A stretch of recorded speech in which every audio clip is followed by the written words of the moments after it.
Guys, have you seen the internet since this man has been in office, bro? Have you seen it? Absolutely going crazy. So what you're telling me is that the whole time, you just basically needed a couple of people there with orders to not allow people in? That's all you needed the whole time. I'm not talking about ports of entry. That's something different, right? But I'm talking about the ones who were just walking through the holes in our border. All we needed was someone to be there and say, you know what? You can't come through here. Turn around. The whole time? The whole time, guys. Guys, all right, let's go and jump into this immediately. Border changes seen immediately. Let's go and check it out. Let's say suggestion via a channel member. The whole time. Lieutenant Chris Oliveira is with the Texas Department of Public Safety. Lieutenant, it's always good to see you. To Mills's point, President Trump signed a slew of these border orders last night. At my count, more than 10. How quickly does that change things on the ground for you and other border leaders? Good morning, Mark. Great to be with you. Of course, I think we saw that yesterday with some of those executive orders, especially with the cancellation of the CBP One app, how effective it was that same day. So I do foresee that we are going to see changes just immediately. We're seeing it right now on the border right now, of course, with some of these executive orders. But, going back to some of these executive orders designating the cartels as foreign terrorist organizations, and also the mass deportations. I think that in itself obviously is going to take some time as this process goes on, but we are seeing some of that immediate change just based off that CBP One app, which was allowing over 900,000 plus migrants to enter the United States, inadmissible. The fact that they were the outgoing administration was using mass parole to actually facilitate the CBP One app and the release of migrants into the country. That in itself was like the main issue here. The idea of the app itself, I think, was a great idea. But you're banking on individuals to not take advantage of the asylum seeking process. Like, you're trusting the integrity of individuals that have no problem basically walking through our southern border like it's not there. You're trusting that. And then obviously, when all these individuals get pulled up into court, what do you start to realize? 80 to 90% of them have lied, guys. That's the current stats, guys. 80 to 90% of these individuals are committing asylum fraud. Okay. So I think it was a great idea initially, but again, you can't just trust the honor of individuals that are just trying to get here no matter what, guys. In itself is going to be a huge factor in decreasing the flow of migration at the border. And Lieutenant, let me just, to your point, list off a couple more of these orders from the laundry list that we saw signed last night, declaring a national emergency at the border, stopping catch and release, reinstating remain in Mexico, resuming border wall construction, designating cartels as global terrorists. What more do you want to see here in the coming days, sir? Mark, I think that in itself is really something that we were looking for from the very beginning. I know Governor Abbott had provided a letter, back in 2022 to the outgoing president about what changes we needed on the border. And that was one of them, was actually designating the cartels as foreign terrorist organizations, infrastructure. Right. Because by doing that in itself, you will allow basically them to do a lot more to actually stop the flow of this. Because if you say, hey, listen, this group over there are the big bad guys, we can actually do something rather than basically allowing Mexico to handle it, which they're not handling it.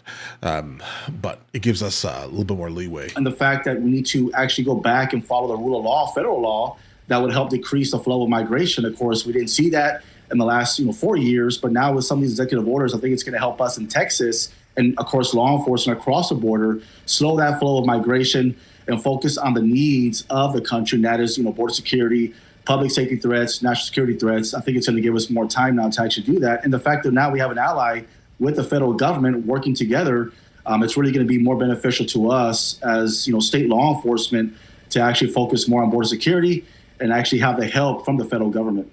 What more have you been told about these mass deportations, Lieutenant? Now that Trump is back in office, this was one of his biggest campaign promises. Have you been given any more guidance as to when that's going to start or what that's going to look like on the ground? We have not, Marky. At least our role as a state police agency in Texas, we have not received any guidance as of yet from the governor or from our agency how we're going to play a role in that.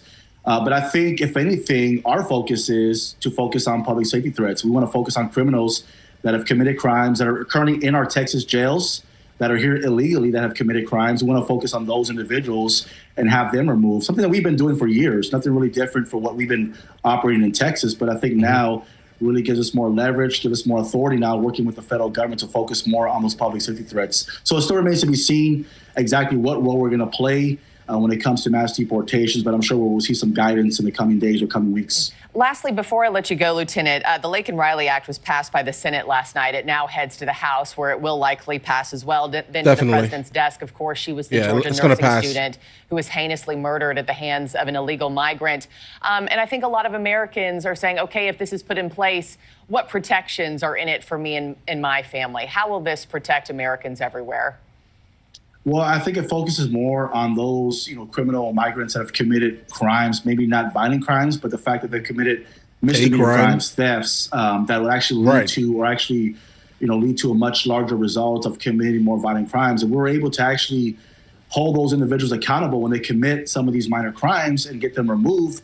That would serve to be beneficial to anyone in the country right now. We know that the killer of Laken-Riley, he had committed a minor act of committed a crime that was not really was considered a misdemeanor, and then led to a violent criminal felony, which actually took the life of Laken-Riley. So I think that in itself will help preserve some of that and help protect American people. But also it goes back to the policies that are in place right now on top of the Laken-Riley Act. I think it actually gives some type of reassurance to the Laken-Riley family and also those in the country right now that we actually will have some accountability for those that commit crimes, even if they're not violent crimes, that are in the country illegally. I know Americans everywhere are watching, and it's a new day down at the border with a new sheriff in town. Lieutenant Chris Oliveras, thank you. All right, guys. All right. Hold on.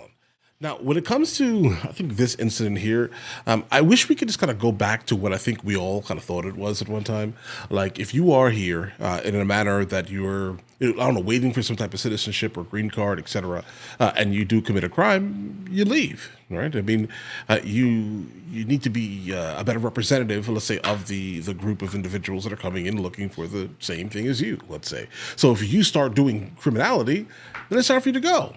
I would not definitely say really quickly that one singular misdemeanor is indicative of someone who's going to commit something worse down the line. I wouldn't say that because guys, you'll be surprised how many things are actually misdemeanors. Like most of the tickets you're getting while driving in traffic are misdemeanors, guys.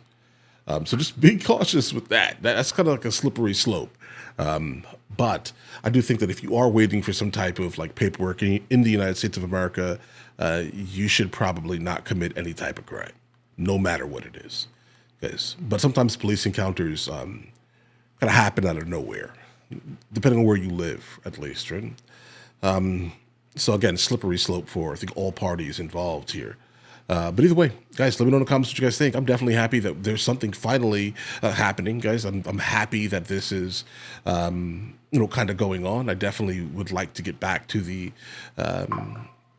moral set, let's say, of the rule of law. If we can get back to that, that'd be great, guys, right? Like living under the concept of it. We do not need criminality, specifically criminality from individuals that have never paid into the tax system. That becomes a little crazy for me, guys. That's probably even more crazy. But either way, listen, you guys all have an absolutely amazing day. Enjoy your day thoroughly. The fact that you just made it to the end of the video says a whole lot, actually. We have a couple other channels. MrLboyd Music, MrLboyd Movie Reacts, along with MrLboyd Discusses, where I just generally speak about the things that specifically matter to me. But in the meantime, I'll catch you guys later.